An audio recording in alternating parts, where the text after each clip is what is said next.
Welcome back to Days of Our. Today we will learn about the explosive developments brewing in Salem as Wednesday's episode promises to deliver heart-wrenching revelations and dangerous confrontations that will leave several beloved characters reeling from shocking discoveries. The DiMera courtroom crisis intensifies the tension surrounding the DiMera family, reaches a boiling point as Chanel Dupree DiMera finds herself standing as an unwavering pillar of strength beside her husband Johnny DiMera during their most challenging hour. The courtroom atmosphere has become suffocating with anticipation. As legal proceedings threaten to tear apart everything the young couple has worked so hard to build together. Chanel's determination to reassure Johnny stems from her deep-rooted belief that their love can withstand any storm, no matter how fierce or devastating it might become.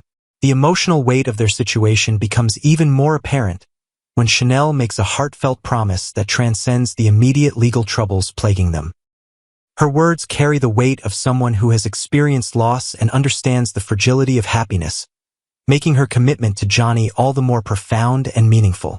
The courtroom has become their battleground, but Chanel refuses to let fear dictate their future, instead choosing to focus on the possibilities that await them beyond this dark chapter.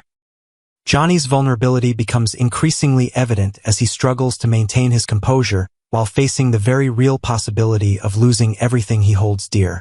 The pressure of the legal proceedings has taken its toll on the young DiMera heir, who finds himself caught between his family's notorious reputation and his desire to build a legitimate life with the woman he loves. Chanel's unwavering support serves as his anchor during these turbulent times, reminding him that their bond is stronger than any external force threatening to tear them apart. Susan Banks' mystical warning shakes the DiMera foundation. The supernatural elements of Salem take center stage, as Susan Banks makes her dramatic return with a chilling premonition that threatens to upend everything the DiMera family believes about life and death. Her psychic abilities have always been a source of both fascination and skepticism among Salem's residents, but her latest vision carries an urgency that cannot be easily dismissed or ignored. E.J. DiMera finds himself the recipient of Susan's ominous warning, though his rational mind struggles to accept the possibility that his father Stefano might not be as dead as everyone believes. The revelation sends shockwaves through E.J.'s carefully constructed world, forcing him to question everything he thought he knew about his family's past and the mysterious circumstances surrounding his father's supposed demise. The skepticism displayed by both E.J. and Chad DiMera towards Susan's supernatural claims reflects their desperate desire to maintain some semblance of normalcy in their already chaotic lives. However, Susan's track record of accurate predictions makes it impossible for them to completely dismiss her warnings, creating an undercurrent of anxiety that permeates every aspect of their daily existence. The implications of Stefano's potential survival extend far beyond mere family drama, threatening to resurrect old enemies and reignite feuds that many believed were permanently buried. The Phoenix's legendary ability to rise from the ashes has become more than just a metaphor, transforming into a terrifying possibility that could reshape the entire landscape of Salem's power structure. Tate Black's devastating heartbreak unfolds. The emotional devastation experienced by Tate Black reaches new depths as he grapples with the crushing reality of being denied the most basic parental right, the opportunity to hold his newborn child. The pain etched across his face tells the story of a young father whose dreams of bonding with his baby have been shattered by circumstances beyond his control. Holly Jonas becomes Tate's confidant during this difficult period, sharing intimate details about their reunion with Maggie Kyriakis in what becomes a deeply emotional conversation. The complexity of their relationship adds another layer of heartbreak to Tate's situation, as he struggles to navigate his feelings for Holly while processing the loss of his child. The grief-consuming Tate manifests in ways that surprise even those closest to him, as the usually composed teenager finds himself overwhelmed by emotions he never knew existed.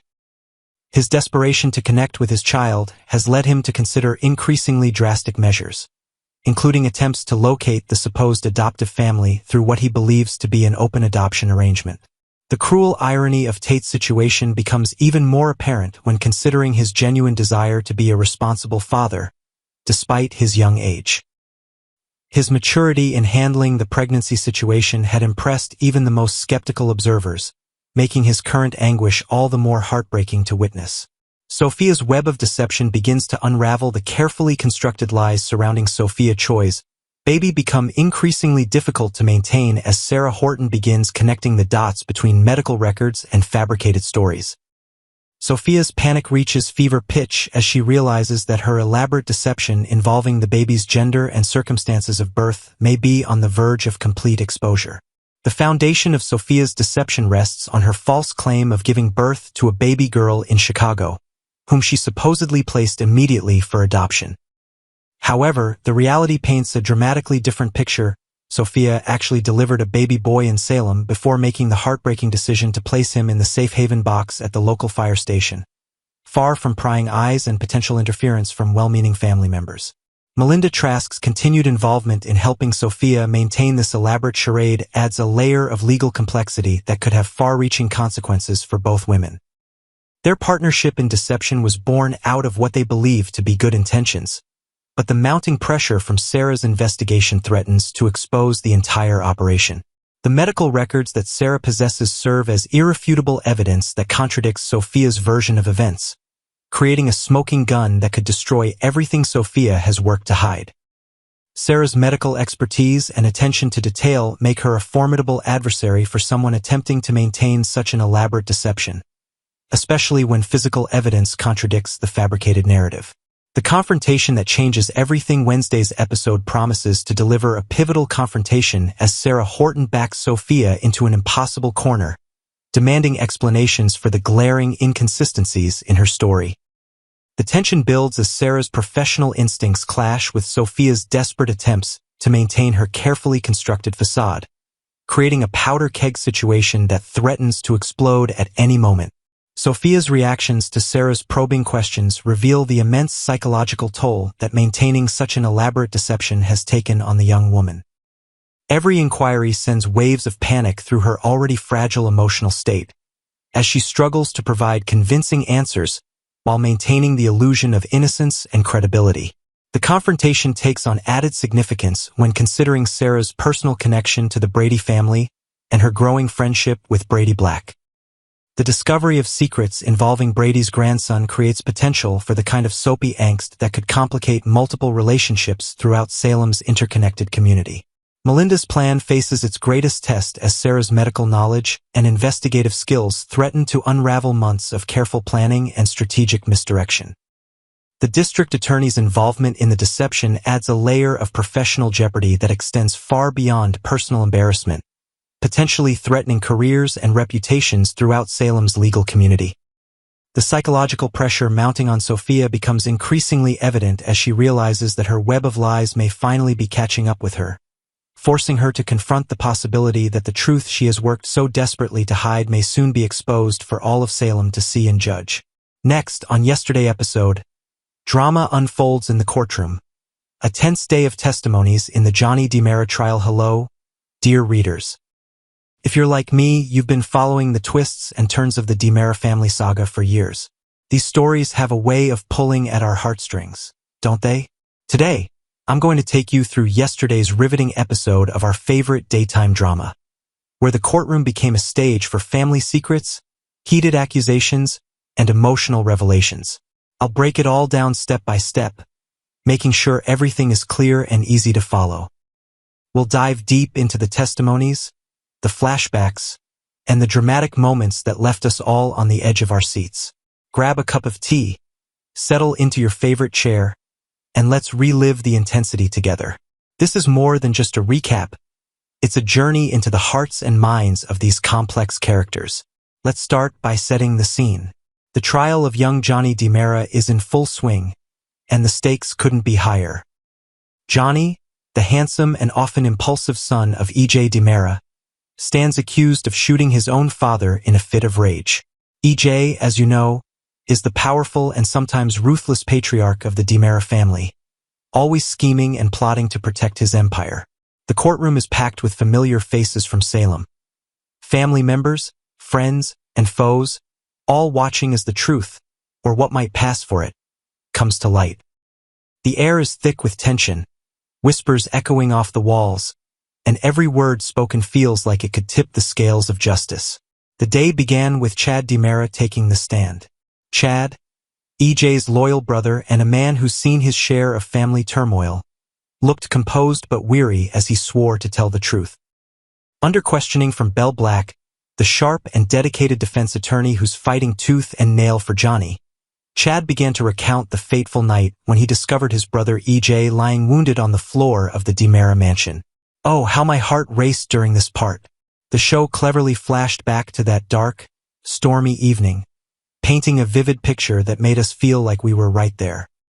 In the flashback, we saw Chad rushing into the grand living room, the rain pounding against the windows like angry fists. The room was dimly lit, shadows dancing from the flickering fireplace. There, sprawled on the Persian rug, was EJ, clutching his side where blood seeped through his crisp white shirt. EJ, what happened? Chad cried out, dropping to his knees. EJ, gasping for breath, managed to whisper, It was him, before passing out. Chad's face twisted in horror and confusion as he called for help, his hands trembling while dialing the ambulance.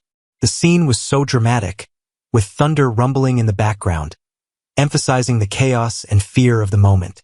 Back in the courtroom, Belle gently probed deeper. She asked Chad about the well-known strained relationship between Johnny and EJ. You see, folks, Johnny and his father have had a rocky history.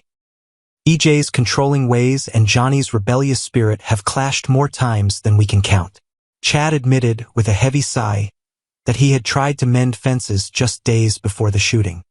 He had urged Johnny to visit his father in the hospital during one of EJ's earlier health scares. But Johnny's response? It was chilling. He didn't care if his father lived or died, Chad repeated on the stand, his voice cracking slightly. The courtroom gasped. You could hear a pin drop. This admission painted Johnny as cold and unforgiving. But was it enough to prove guilt? Bell, ever the skilled lawyer, used it to show that words don't always lead to actions, especially in a family as passionate as the DiMeras. Then came the cross-examination by EJ himself. Yes, EJ, still recovering from his wounds but as formidable as ever, decided to question Chad personally. Leaning on his cane for support, EJ approached the stand with that signature steely gaze. He asked Chad to recall every detail about the French doors that led from the living room to the outside gardens. Were they open? Did you see any sign of an intruder? EJ pressed. Chad shook his head solemnly. The doors were ajar, letting in the cool night air, but there was no one there. No footprints in the mud, no discarded weapon, nothing. And crucially, no sign of Johnny anywhere near the scene. EJ nodded, a sly smile playing on his lips, as if this lack of evidence somehow pointed straight to his son. It was a masterful move, making the jury wonder if the shooter had simply vanished into thin air, or if it was an inside job by someone who knew the mansion like the back of his hand. As Chad stepped down, the focus shifted to Detective Jada Hunter, a no-nonsense officer who's become entangled in Salem's web of mysteries. Jada, with her calm demeanor and sharp eyes, took the oath and began her testimony. She explained how Johnny's grandfather, Roman Brady, a beloved figure in town, known for his protective nature and his days as a cop, had brought forward a gun that might be connected to the shooting. But here's where things got tricky. Jada confirmed that no fingerprints were found on the weapon, and certainly none linking it directly to Johnny. No gun was discovered in Johnny's possession either. It was a point in Johnny's favor, suggesting the evidence was circumstantial at best.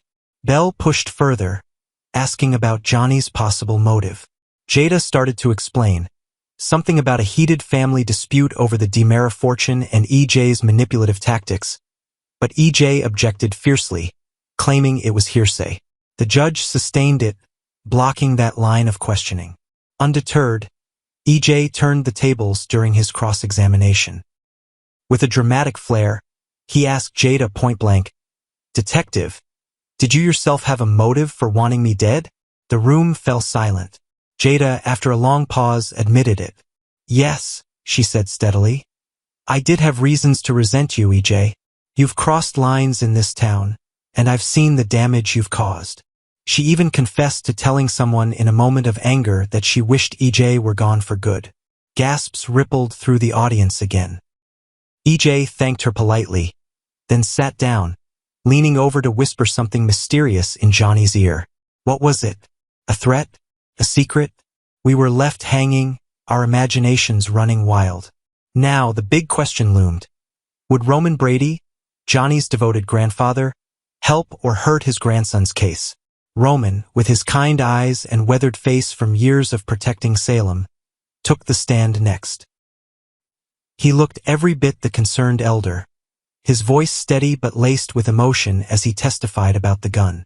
Roman recalled how Johnny had known about the old service weapon Roman kept hidden in his home, a relic from his police days, tucked away for safety.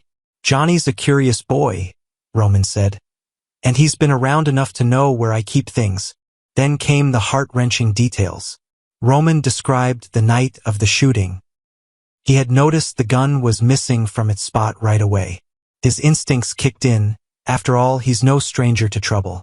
Knowing Johnny's deep-seated anger toward EJ, fueled by years of feeling overshadowed and controlled, Roman grew worried. Johnny had every reason to be furious with his father, Roman admitted. EJ's demands, the constant pressure, it's enough to push anyone to the edge. Even more damning, Roman revealed he had overheard Johnny muttering in a fit of rage, "I want to hurt him. I want him to pay for what he's done." Driven by grandfatherly concern, Roman followed Johnny that night, trailing him discreetly through the shadowy streets of Salem. His search led him to the DiMera mansion, where, hidden in a large potted plant near the entrance, he found his missing gun. "I grabbed it to protect my nephew," Roman explained, his voice thick with regret. But he didn't stop there. Noticing a bullet was missing from the chamber, Roman made a fateful decision. He cleaned the gun thoroughly, wiping away any potential fingerprints or residue, before returning it to its hiding place at home. "Why?" Belle asked softly, her tone probing but kind. Roman's eyes welled up. "Because I thought my nephew might be the shooter," he confessed. "I wanted to shield him from the consequences, even if it meant bending the rules." The impact was immediate and profound. Johnny, sitting at the defense table, looked utterly devastated. His face crumpled in sadness, betrayal etched in every line. Here was his grandfather, a man he trusted and loved, essentially admitting he believed Johnny capable of such a violent act. It was a moment of pure drama. Tears glistened in Johnny's eyes, and the courtroom buzzed with whispers. Did Roman's testimony help by showing a protective family dynamic, or did it hurt by planting seeds of doubt in the jury's minds? Only time will tell, but it certainly added layers of complexity to this already tangled tale. As the episode drew to a close, we were left pondering the fragile bonds of family. In the DiMera world, love and hate walk hand in hand, and forgiveness is never straightforward. Chad's reluctant admissions, Jada's surprising confession, and Roman's heartfelt but damaging revelations have ratcheted up the suspense. Will Johnny be cleared, or will these testimonies seal his fate? Tune in next time, friends, because in Salem, the drama never truly ends. There you have it, a detailed dive into yesterday's episode, expanded with all the emotional highs and lows to make it feel like you're right there in the courtroom. If you've been watching for decades like many of us, you know these stories resonate because they mirror the ups and downs of real life, just with a bit more flair. What do you think will happen next? I'd love to hear your thoughts, but for now, stay tuned and take care.